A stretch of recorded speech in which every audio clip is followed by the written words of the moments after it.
Hey, this is X Cult Baby back with another atheist Bible reading. Today I'm going to be covering the story of Noah. I have been trying to kind of save some of the more iconic Bible stories, and this is definitely one of them, and I just felt like it was time to do one.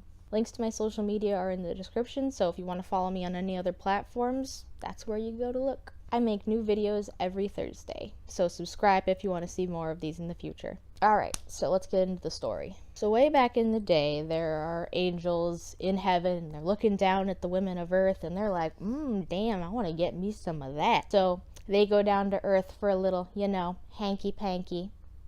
And the result of this interspecies canoodling is Nephilim, which are these giant people, like a race of giants. And if this doesn't read like Greek mythology to anybody else, then I don't know how I ever really took this story seriously, and that will only be more apparent as the story goes on. But yeah, to start with, demigod giant people. So God's looking at the earth and he sees how violent the Nephilim are and how violent the people are, and he's just like, me damn it.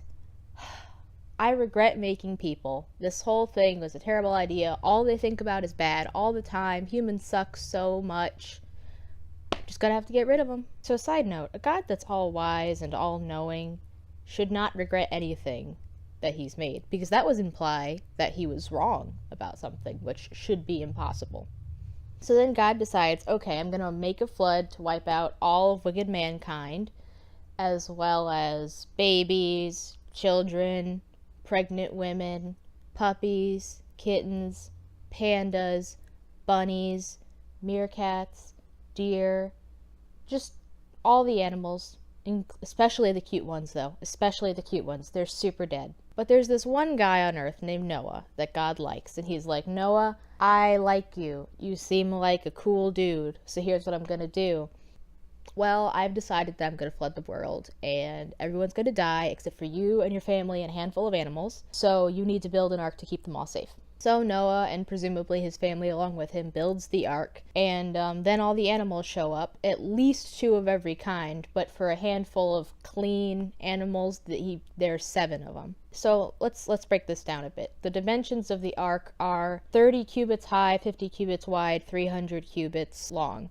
The cubit is about 44.5 centimeters or 17.5 inches. And this ark is supposed to have 3 stories. So each story would be about 14.5 feet high or 4.5 meters tall, let's say. So that's how tall each individual story is approximately. So an adult female giraffe is approximately 13 to 16 feet tall. And an adult male is even taller at 16 to 20 feet tall. So that's already an issue for getting all the animals on this ark. Now, the volume of the ark is about 1,395,734 cubic feet, or 39,654 cubic meters. As far as giving, 2 of each species that exists of animals ample space for a long journey, there's no fucking way. Like, any zoo could tell you that with that amount of space and all those animals, providing them the amount that they're supposed to have is a no-go. Like, there's no way at all. As far as just cramming at least 2 of each species into this amount of space is still a no. Like, there's just no way. But the Bible refers to animals not by species, but by kinds, which creationists have taken to be like, oh, just an equine looking animal, that's a kind, everything that fits into this kind of broad category of animal. So if they're only taking 2 of each kind, then presumably it would fit. That's the argument. So the idea is, like, you take 2 equine animals, I don't know, a horse and a zebra, and you take them on the ark with you, and then when you take them off the ark, they breed.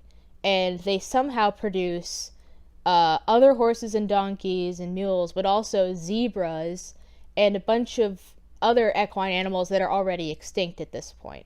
First of all, that just does not match up with the fossil record at all as far as the speciation goes. Like, it's just not how it happened. Second of all, how do you even find to animals that are that genetically diverse.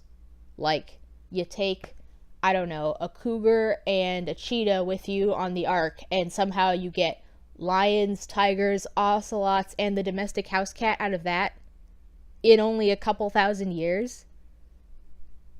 So anyways, Noah gets himself, his wife, his 3 sons, Shem, Ham, and Japheth, and their 3 wives, and all the animals, and enough food and water for all of them onto the ark, supposedly. Then it starts to rain, and there's water shooting up out of the ground, and this goes on for 40 days and 40 nights until the entire surface of the earth is covered in water. Even the highest mountain peaks, it says, are covered in water up to like 20 feet above the peaks. So, number one problem with this, there is literally not enough water in, on, or around the earth to make this happen. The water just isn't there.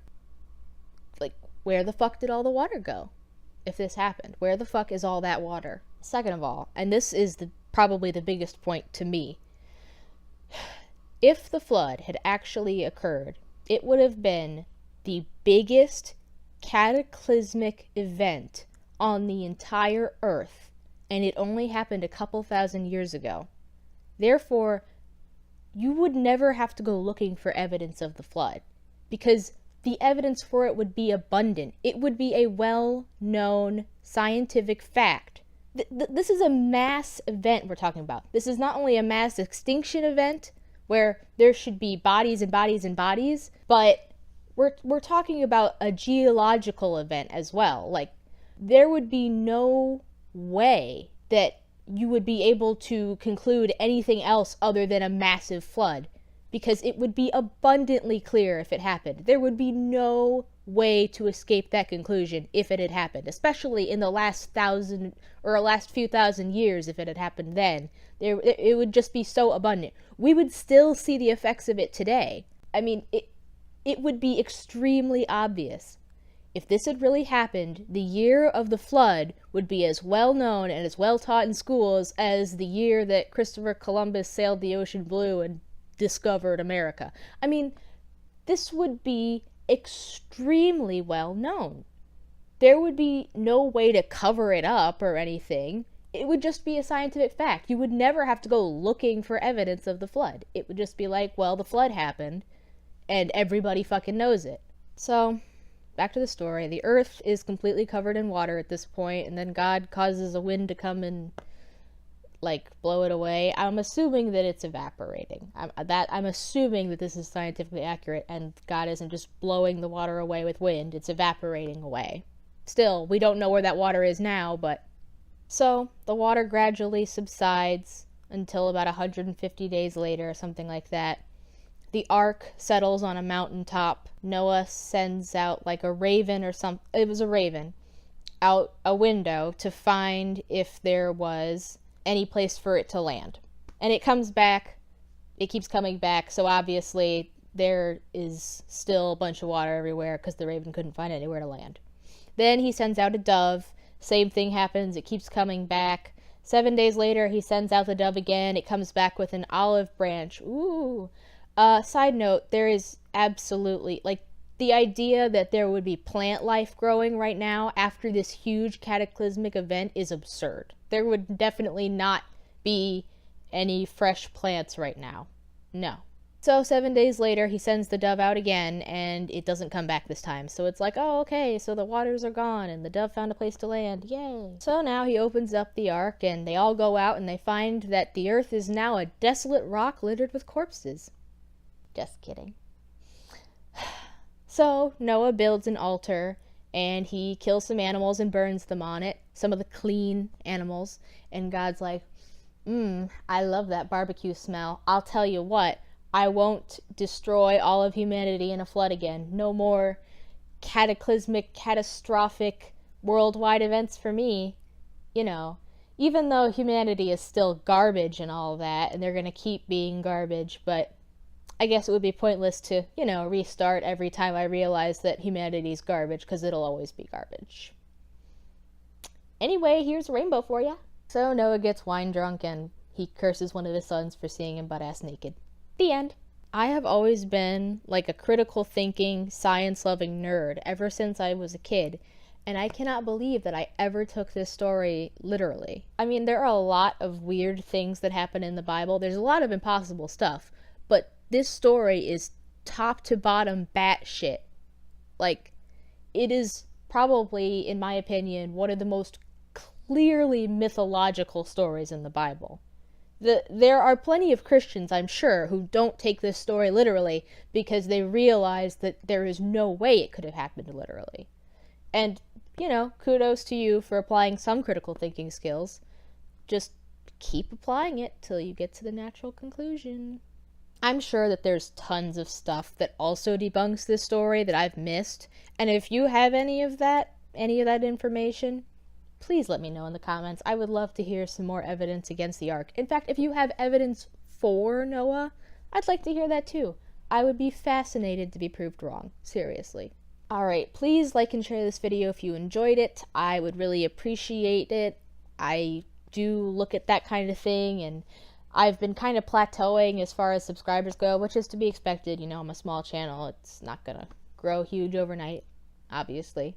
But don't forget that when I get to 100 subs, I am going to do a live Q&A video. So if you want to see that, please share the video. That would help me out a ton. Next week, I am going to be going over the Bible story that I got my name from. It is a story about the biblical woman Rachel that I was evidently named after. And if you want to see that video, subscribe, please and thank you. Okay, I will see you guys in the next video. Thank you so much for watching. Bye.